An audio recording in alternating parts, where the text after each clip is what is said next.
He thought he'd buried his past beneath an empire of silence. But some secrets have your eyes.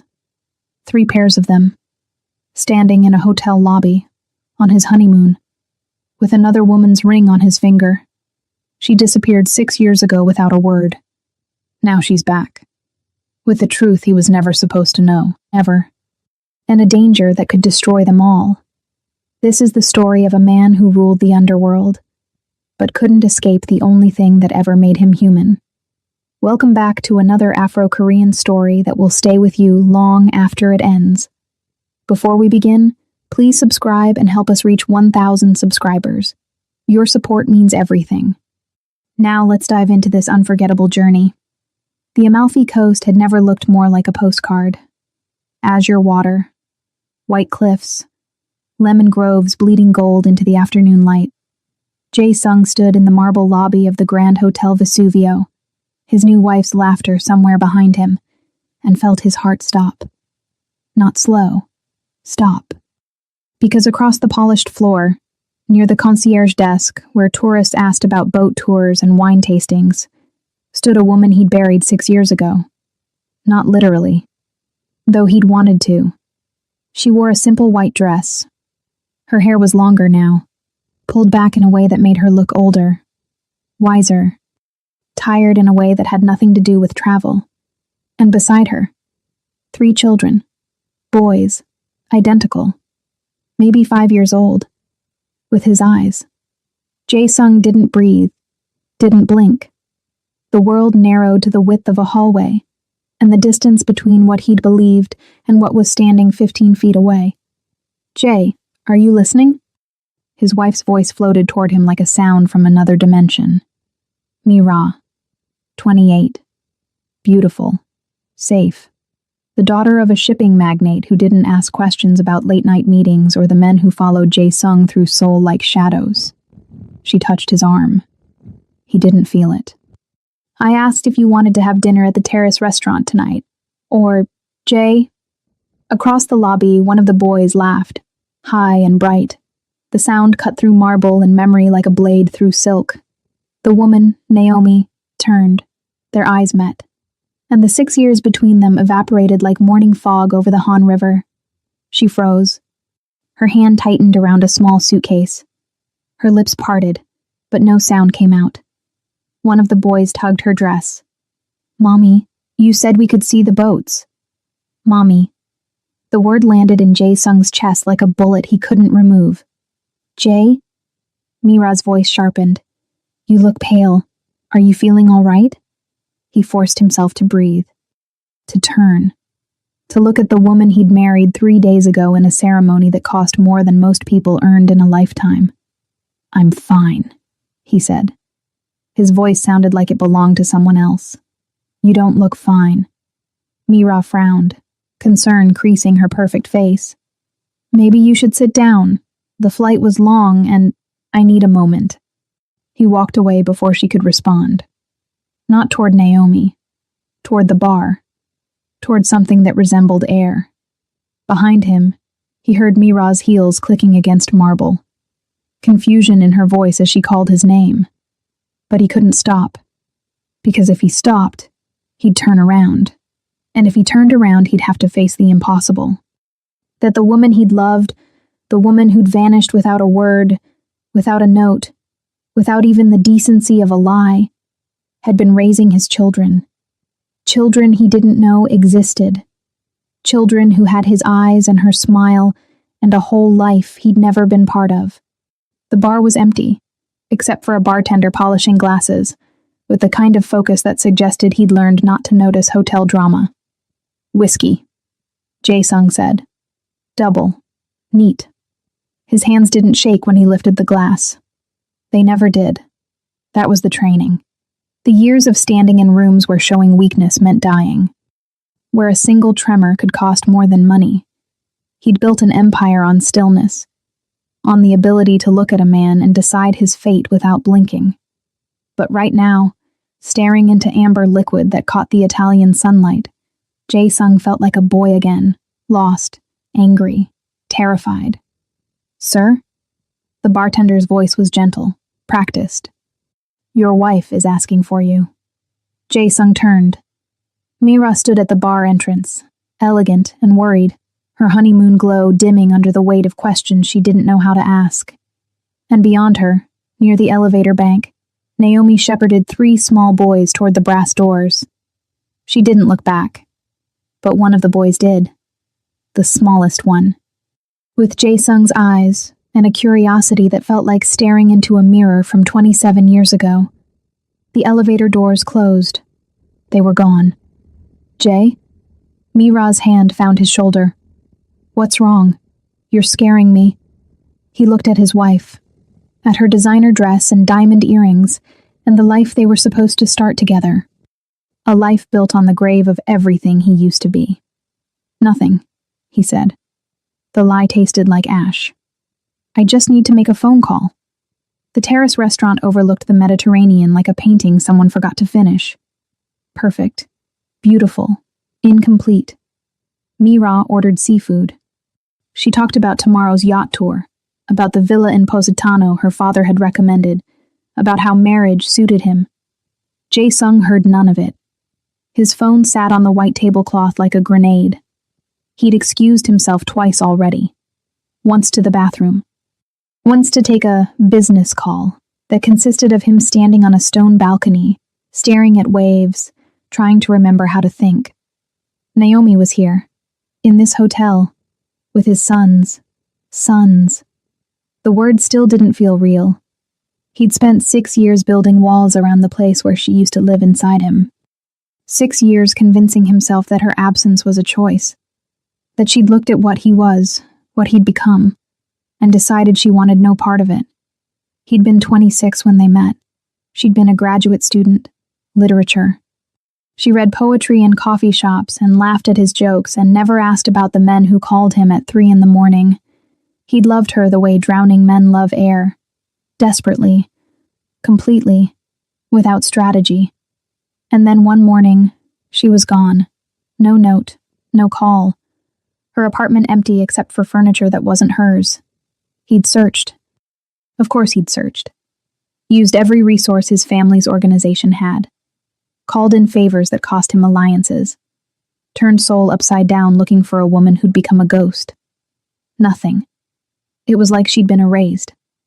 And after 6 months of searching, Jae-sung had done what men in his position do. He'd buried it. Locked it away.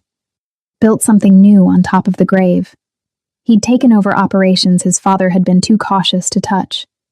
Expanded the family's reach. Became the kind of man people whispered about in rooms where secrets had weight. The crime lord. The ice king. The man who didn't flinch. And then, 2 years ago, he'd met Mira at a charity gala. She was elegant. Poised. From a world that understood power without asking how it was made. The marriage made sense. Strategic. Clean. Safe. But now, you haven't touched your food. Mira's voice cut through the noise in his head. Jae-sung looked down. His plate was full. The wine glass beside it empty. "I'm not hungry," he said. "You've barely spoken since we arrived." Mira set down her fork. Her expression was calm, but her eyes held questions. "If something's wrong, if you're having second thoughts." "I'm not." The lie came easily. Too easily. She studied him, then nodded. Picked up her wine glass. "My father warned me," she said quietly, "that marrying you would mean marrying silences, secrets, late-night calls and locked doors."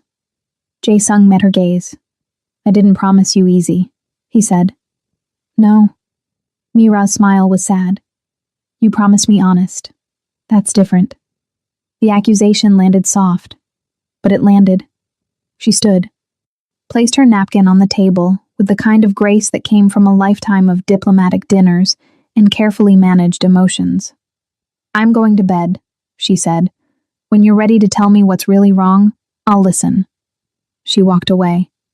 Jae-sung watched her go, then pulled out his phone. His fingers hovered over the screen. He had resources. People who could find anyone. People who could tell him what room Naomi was in. What name she was using, how long she planned to stay. One call. That's all it would take. But if he made that call, if he opened that door, everything would change. His marriage, his carefully constructed new life. The walls he'd spent 6 years building. And the children. God. The children. 3 boys who looked like him. Who had his eyes and her smile and a whole existence he'd known nothing about. What did you say to that? How did you stand in front of 3 5-year-olds and explain that you didn't know they existed? That their mother had made a choice to keep them from you? That you were the kind of man whose world was too dangerous for small hands and innocent questions? Jae-sung stared at the phone. Then he stood, walked to the bar, ordered another whiskey. The bartender, same one from earlier, poured without comment. Rough honeymoon? He asked. Jae-sung almost laughed. You could say that. Let me guess. The bartender leaned against the counter. Ex-girlfriend. Showed up at the worst possible time, probably with a kid. Jae-sung's expression didn't change, but something in his silence made the bartender's eyebrows rise. 3 kids, Jae-sung said quietly. Triplets. The bartender whistled. Wow, that's a movie plot. It's my life. What are you going to do? Jae-sung lifted the glass, drank, set it down. I don't know. The bartender nodded, poured another without being asked. For what it's worth, he said. Guys like you, guys who look like they've got everything figured out, usually don't. The ones who think they do, they're the ones who lose everything. Jae-sung looked at him. You a philosopher? I'm a bartender, same thing. Despite everything, despite the chaos and the impossibility and the way his entire life had just fractured, Jae-sung smiled, small, brief, but real. Keep the bottle, he said. Then he walked out. Not toward his room, toward the elevator, toward the floor where he knew, somehow, instinctively, Naomi was putting 3 boys to bed, toward the conversation he'd been avoiding for 6 years. The 4th floor was quiet. Too quiet. Jae-sung stood in the hallway outside room 447, his hand raised to knock, and realized he didn't know what to say. Hi. Remember me? The father of your children? Why did you leave? Why didn't you tell me? Do they know about me? Every question felt wrong. Behind the door, he heard water running. A child's voice asking something. Naomi's response, muffled but familiar. That same tone she'd used when they'd lived together, when she'd explained poetry to him like it was something that mattered. He lowered his hand. This was insane.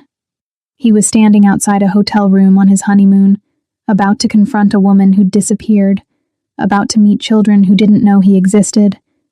A smart man would walk away, go back to his wife, his new life, pretend he'd never seen anything. But Jae-sung had stopped being smart the moment he'd chosen this world, the moment he'd decided power mattered more than peace. He knocked. Silence.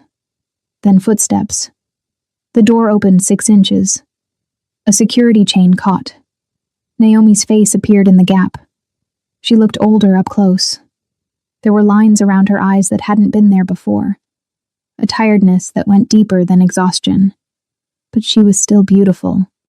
Still the woman who'd made him believe he could be more than what his family name demanded. Jae-sung. His name in her mouth sounded like an apology. You shouldn't be here.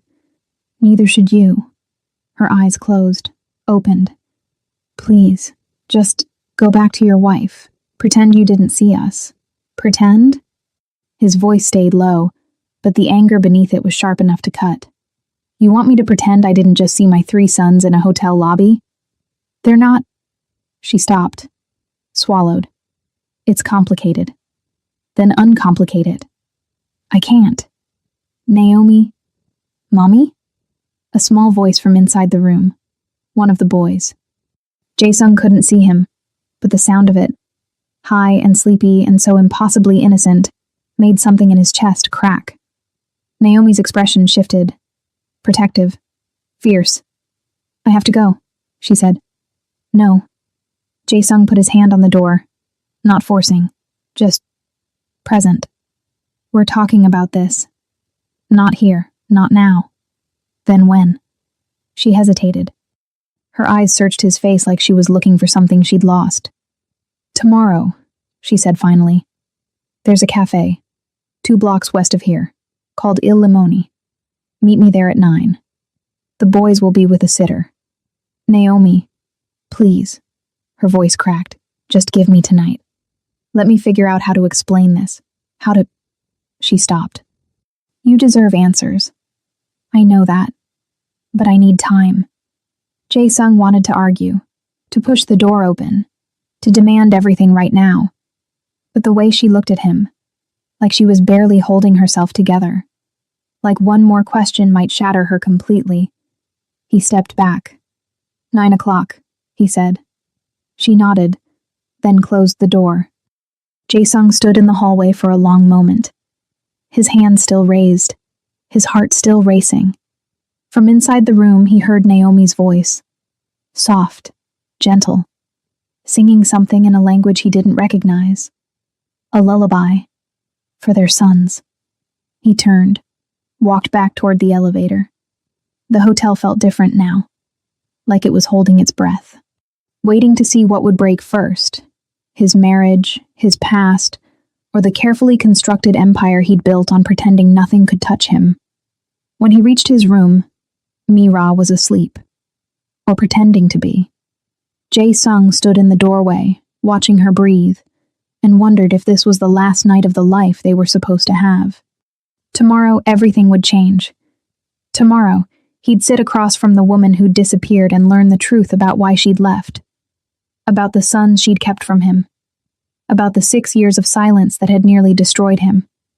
Tomorrow, he'd have to decide what kind of man he wanted to be. The crime lord who controlled everything. Or the father who'd just discovered he had a family. He couldn't be both. Could he? Jae-sung walked to the window, looked out at the Mediterranean, at the endless black water, and the stars scattered above it like broken promises. Somewhere in this hotel, 3 boys were falling asleep. Boys with his eyes, his blood, his future. And he didn't even know their names. The phone in his pocket buzzed. A message. From one of his men back in Seoul. Sir, we have a situation. Rival family making moves. Need your authorization. Jae-sung stared at the screen. The underworld didn't stop for honeymoons. Or lost loves. Or children you didn't know existed. It kept moving. Kept demanding. Kept taking. He typed a response. 3 words that had decided the fate of more men than he wanted to count. Handle it quietly. Then he turned off the phone. Tomorrow, he'd face Naomi. Tomorrow, he'd learn the truth. Tonight, he'd stand in this room and try to remember who he'd been before power became his only language. Before he became the kind of man women ran from. Before he lost everything that mattered. The city below glittered like scattered diamonds. Beautiful. Cold. Just like everything he'd built. Jae-sung closed his eyes. And for the first time in 6 years, he let himself imagine a different ending. One where the woman didn't disappear. Where the children knew his name. Where being powerful and being human weren't opposite sides of an impossible choice. Behind him, Mira stirred. Jay? Her voice was thick with sleep. Come to bed. He didn't move. In a minute, he said. But they both knew it was a lie. Il Limone smelled like espresso and lemon zest. Small tables, white walls. Morning light filtering through sheer curtains that made everything look softer than it was. Jae-sung arrived at 8:45, 15 minutes early. Old habits. In his world, arriving early meant controlling the space. Choosing the seat. Seeing who entered before they saw you.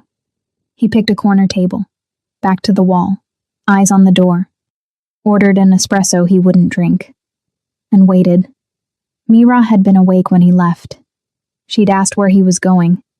He'd said he needed to clear his head, take a walk, think. She hadn't believed him, but she'd nodded, kissed his cheek, told him she'd be at the hotel spa if he needed her. The guilt sat in his stomach like broken glass. At 8:58, the cafe door opened. Naomi stepped inside. She wore jeans and a cream sweater, her hair down, no makeup. She looked like the woman he'd known 6 years ago, before she became a ghost, before she carried secrets that weighed more than truth. Their eyes met. She crossed the cafe slowly, sat down across from him. For a long moment, neither of them spoke. "Coffee?" Jae-sung asked. His voice was steady, controlled, the same voice he used in boardrooms where one wrong word could start wars. "Please."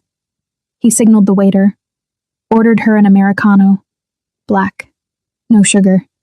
He remembered. When the waiter left, Naomi's hands folded on the table. Her fingers laced together like she was praying, or holding herself still. "Thank you for coming," she said quietly. "Did you think I wouldn't?" "I didn't know what to think." Her eyes lifted to his. "I never thought I'd see you again. Especially not here. Not like this." "Then why did you come to this hotel?" "I didn't know you'd be here." "I swear. It's just..." She exhaled. "Bad luck. Or fate. I'm not sure there's a difference anymore." The coffee arrived. Naomi wrapped her hands around the cup like she needed the warmth. Jae-sung waited. He'd learned patience in rooms where silence was a weapon, where the first person to speak lost leverage. But this wasn't business. This was the woman who'd disappeared with his heart, and apparently, his children. "Their names," he said finally. "I want to know their names." Naomi's breath caught. Kai, River, Sage. Her voice softened on each one. Kai is the oldest by 3 minutes. River is the middle. Sage is, he's the smallest. The one who looked back at you yesterday. Kai, River, Sage. The names settled into Jae-sung's chest like stones. "You named them without me." "I named them without you knowing they existed," Naomi corrected. Her tone wasn't defensive, just sad. "There's a difference." "Then explain it." He leaned forward.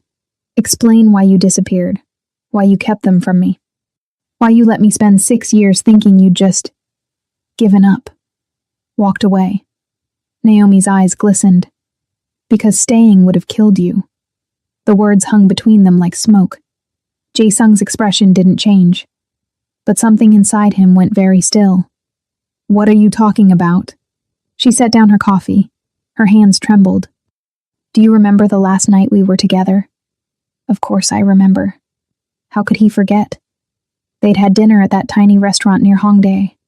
She'd laughed at something he said, kissed him goodnight, told him she loved him.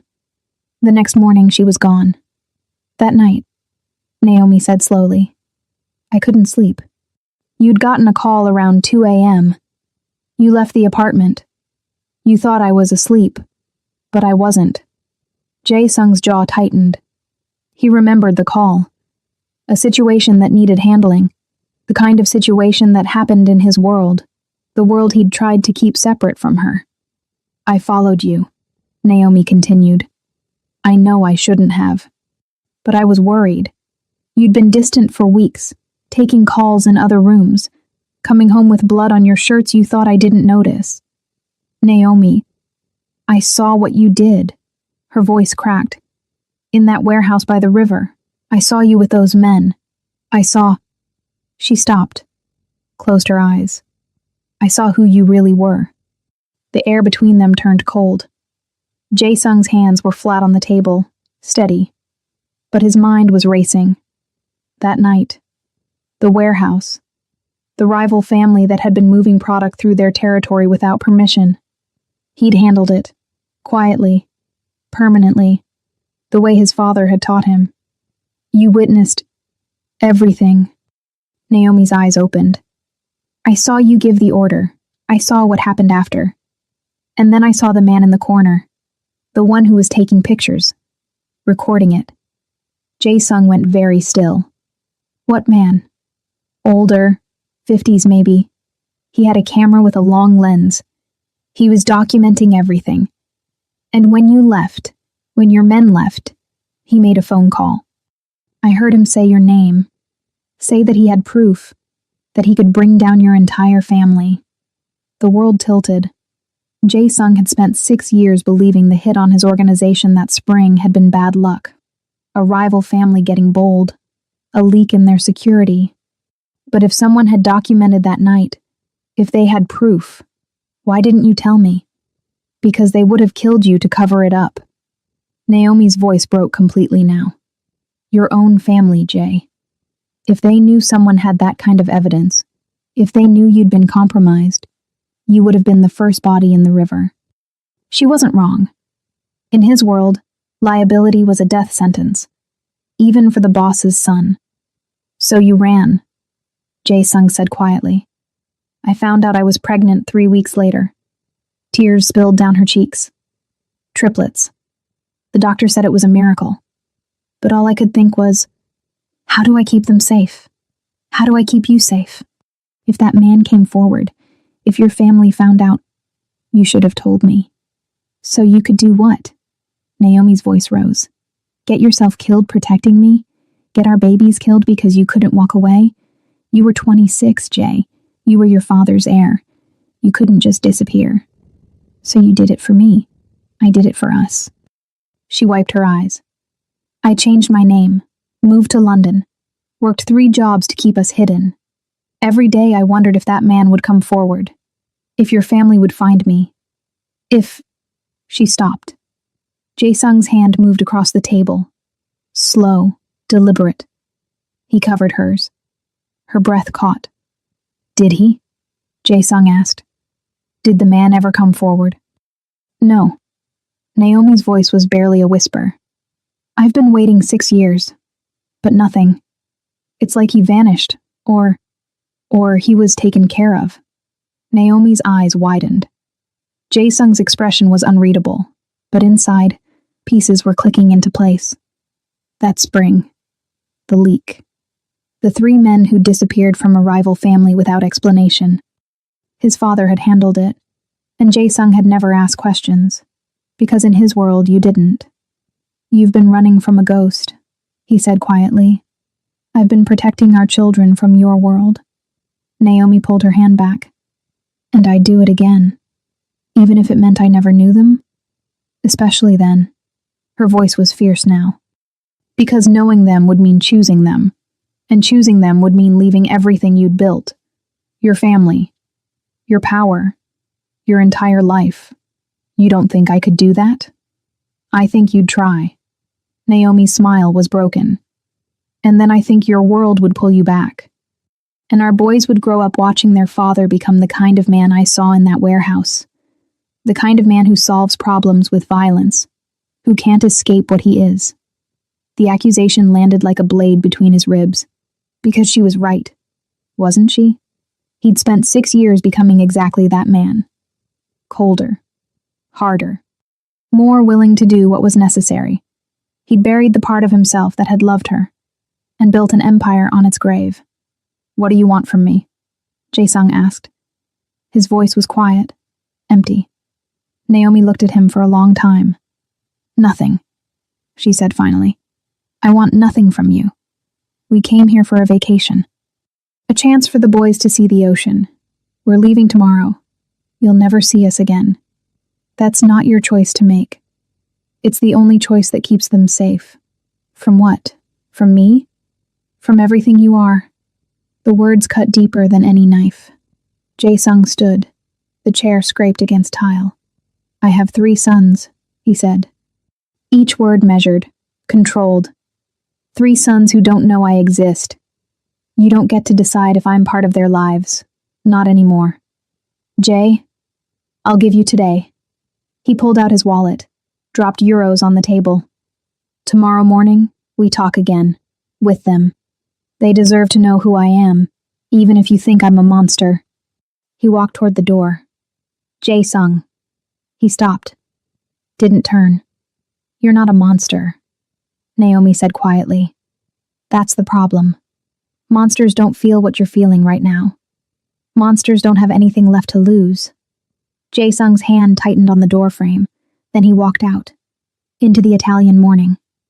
Into the impossible space between the man he'd become and the father he'd never had the chance to be. Behind him, through the cafe window, Naomi sat with her head in her hands, crying for the love they'd lost, and the children caught between truth and survival. Mira was waiting in their hotel suite when Jae-sung returned, not at the spa, not shopping, waiting. She sat on the white sofa by the window, still in her silk robe, a cup of tea cooling on the glass table beside her. Her eyes tracked him as he entered. Calm. Assessing. The look she wore at her father's business dinners when negotiations turned sharp. "How was your walk?" she asked. Her voice was pleasant, neutral. "Dangerous." Jae-sung closed the door. "Fine. You were gone 2 hours. I needed to think." "About what?" He moved to the minibar, poured water he didn't want, anything to avoid the weight of her gaze. "About us, the wedding, adjusting to married life." Mira set down her teacup with precision. "Liar." The word landed soft, but absolute. Jae-sung turned. His wife sat with her legs crossed, her expression unchanged, but something in her eyes had shifted, sharpened. "Excuse me? You're lying to me." Mira's tone didn't rise. "You've been lying since we arrived, and I've been patient. I've been understanding, but I'm not stupid, Jae-sung. I didn't marry a stupid man, and I'm certainly not one myself." He said nothing. She stood, walked to the window, looked out at the coastline like she was memorizing it. "There's a woman," Mira said quietly. "Here, at this hotel. You saw her yesterday in the lobby. You went white. You could barely speak. And this morning you left at 8:30 to meet someone at a cafe 2 blocks from here." Jae-sung's expression stayed neutral, but inside, something went cold. "How do you—" "I had you followed." She said it simply.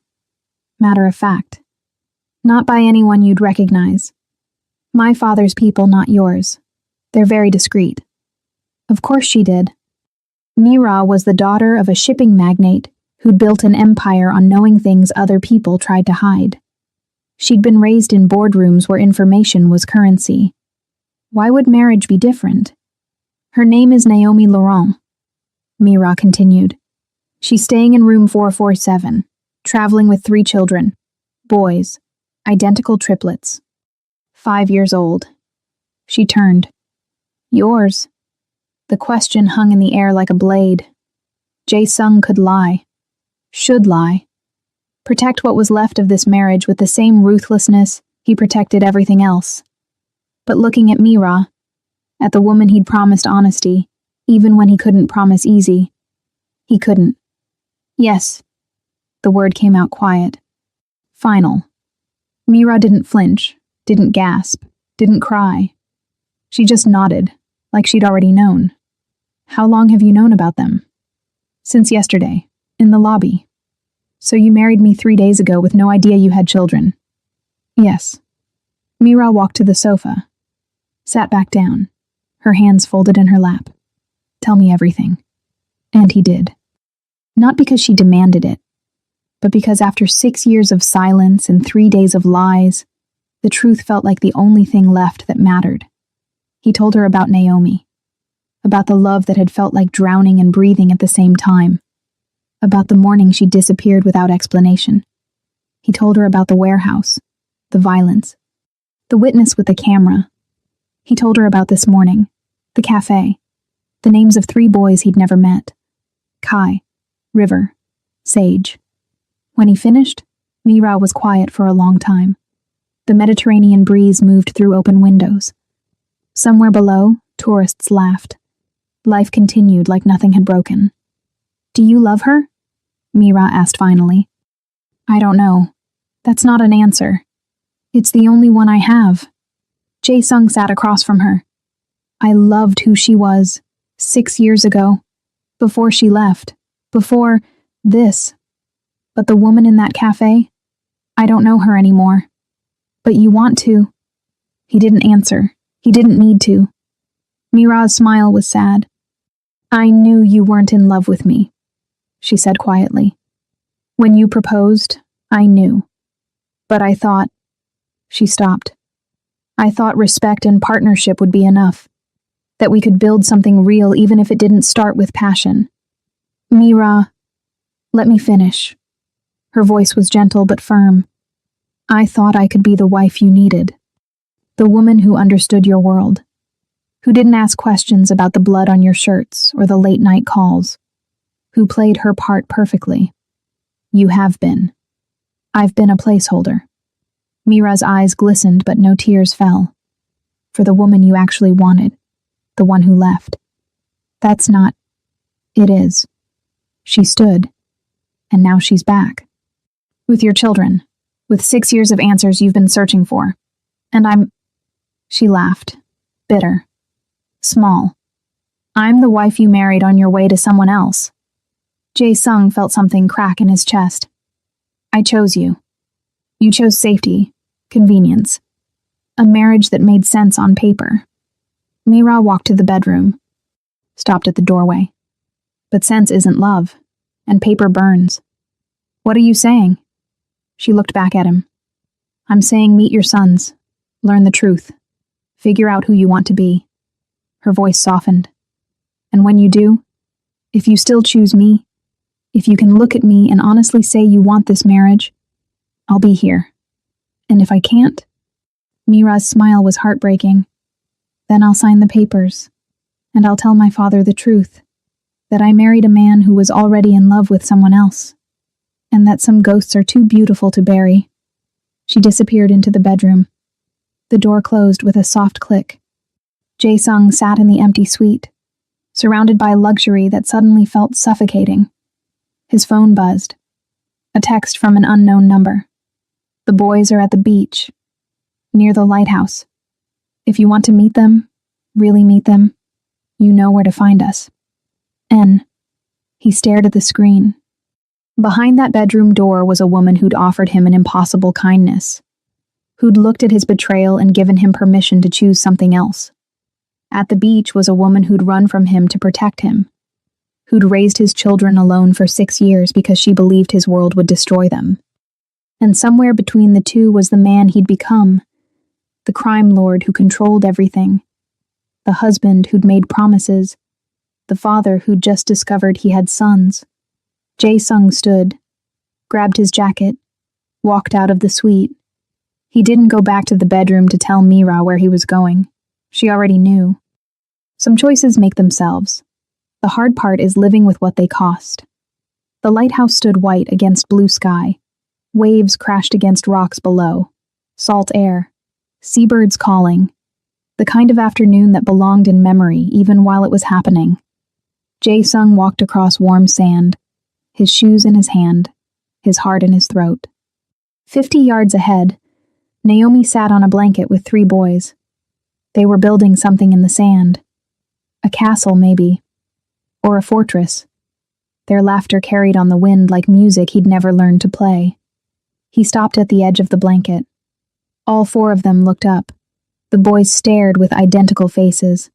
Dark hair, his eyes, Naomi's mouth. A perfect blend of the love they'd made and the life they'd lost. Boys, Naomi said quietly. This is... She hesitated. This is someone I'd like you to meet. The smallest one, Sage, tilted his head.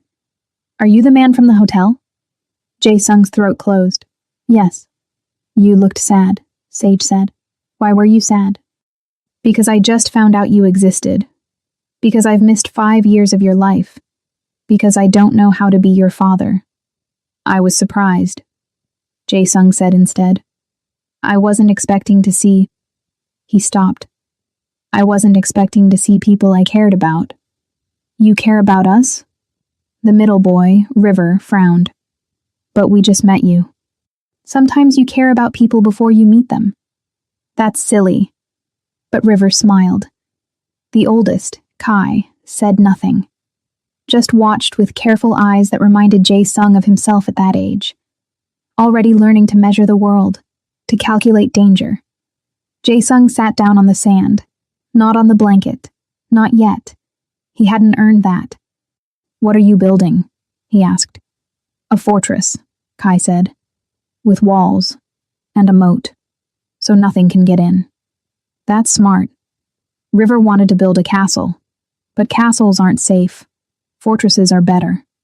The boy was 5 years old and already thinking about defense, about keeping threats out. Jae-sung's chest ached. What do you think? Sage asked suddenly. He held up a seashell. Should this be the flag or the treasure? Both, Jae-sung said. The best things are always both. Sage beamed. Naomi's eyes met Jae-sung's over the boys' heads. Her expression was complicated, sad and grateful, and terrified all at once. For the next hour, Jae-sung sat in the sand with 3 boys who didn't know he was their father. He helped build walls that would wash away with the tide.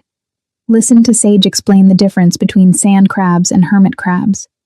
Watched Kai calculate the exact angle for the moat so water would flow properly. Heard River talk about wanting to be a marine biologist who also played guitar. And slowly, carefully, he started to understand what he'd missed. Not just the years, not just the milestones, but the moments. The small, ordinary, beautiful moments that make up a childhood. The way Sage hummed while he worked. The way River asked questions about everything. The way Kai protected his brothers without being asked. Always positioning himself between them and the water, between them and strangers, between them and anything that might hurt. Just like Jae-sung had learned to do. Time to wash up, Naomi said finally. We need to get back before dark. The boys groaned but obeyed. They ran toward the water to rinse sand from their hands. Jae-sung and Naomi stayed on the blanket. They're remarkable, he said quietly. They're yours. Naomi's voice cracked. In every way that matters. Kai has your strategic mind. River has your curiosity. Sage has your heart. The one you think you buried. I don't know how to do this. Do what? Be what they need. Jae-sung watched the boys splash in shallow water. I'm not a good man, Naomi. You know what I am, what I do, the world I live in. How do I be a father when you're human? She turned to him. That's all they need, Jay. Not perfection, not power. Just someone who shows up, who tries, who loves them even when he's scared. I don't get scared. Liar. But she smiled. You're terrified right now. I can see it. He was. More terrified than he'd been in any warehouse, any negotiation, any moment where his life hung in the balance. Because those were situations he could control. This? 3 boys who had his eyes and deserved better than his world. There was no controlling that. Come back with me, he said suddenly. Naomi's breath caught. What? To Seoul. To wherever you want. I'll make it safe. He stopped. I'll leave. The family. The organization. All of it. I'll walk away. Jae-sung. I'll find something else. Something clean. Legal. I have money. Resources. Connections outside the... He stopped. I can be different. For them. For you. Naomi's eyes filled with tears. You'd really do that? Yes. You'd give up everything you built? I'd give up everything I am. She touched his face. Gentle. Sad. That's exactly why I can't let you. What? Because you'd resent it eventually. Resent me. Resent them. Her voice broke. You'd wake up one day and realize you traded power for family and wonder if it was worth it. And that doubt, that resentment, would poison everything. You don't know that. I do. She pulled her hand back. Because I know you. The man you are. The one who needs control. Who solves problems by breaking them. You can't just turn that off. Not forever. Then what do you want from me? I want you to be sure. Naomi stood. I want you to go back to your wife, your life, your world. And I want you to decide, really decide, if you're willing to give it all up. Not in a moment of emotion. Not because you feel guilty or scared or desperate, but because it's genuinely what you want. I already know. You don't. She was crying now. You know you want to try. That's different. Trying means you keep one foot in your old life, just in case. And our boys, they deserve a father who's all in, not someone who's halfway between two worlds. The boys ran back, dripping and laughing. Mom, did you see how far River threw the shell? I saw, baby. Kai looked between Jae-sung and Naomi, his small face serious. Are you our dad? He asked suddenly. The world stopped. Naomi's breath caught. Jae-sung looked at the boy, at Kai, at this child who'd learned to read danger, to ask hard questions, to protect his brothers. Yes, he said. Simple, true, irrevocable. Kai nodded slowly. Are you going to stay? And there it was. The question that mattered, the one that would define everything. Jae-sung looked at Naomi, at the boys, at the fortress they'd built that would wash away with the tide. I'm going to try, he said. It wasn't enough. He knew it wasn't enough. But it was honest. And maybe that was where it had to start. Kai studied him for a long moment. Then he held out his hand. Small. Trusting. Perfect. Okay, he said. Let's see. Jae-sung took his son's hand and felt his entire empire crumble into sand.